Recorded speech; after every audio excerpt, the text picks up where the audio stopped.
Because people went on talking about or lived their life and made their lives an absolute suffering, that is why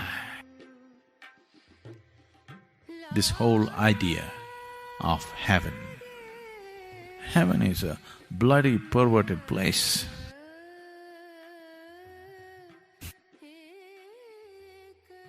For sure, isn't it? No? You heard some stories about heaven, how it is? You have or no? It's a bloody perverted place, there's no question about it. No sensible human being would ever want to go there. But the whole world, at least a large part of the world, is aspiring to go there. That's their idea of ultimate, unfortunately. Exaggerated quantities of pleasure. You should try it here, you'll get sick of it in no time.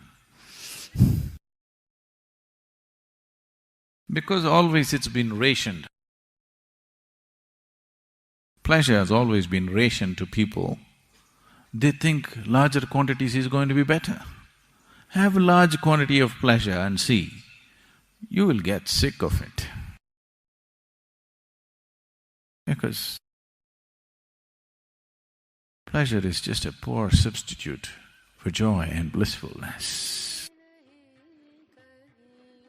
And this whole game of good deal, bad deal goes beyond life. Hell and heaven is just good deal and bad deal. Even when the deal is good, you can still suffer, isn't it so?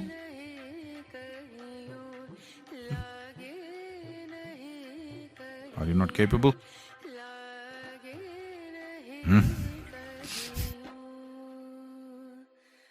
Even when the deal is great, are you still not capable of suffering? So if I export you to heaven, who told you this is not? Who told you this is not heaven? How do you know? Is there any guarantee for you that planet Earth is not heaven? Do you know? Maybe you went through all that hard, bloody world somewhere and now you're in heaven.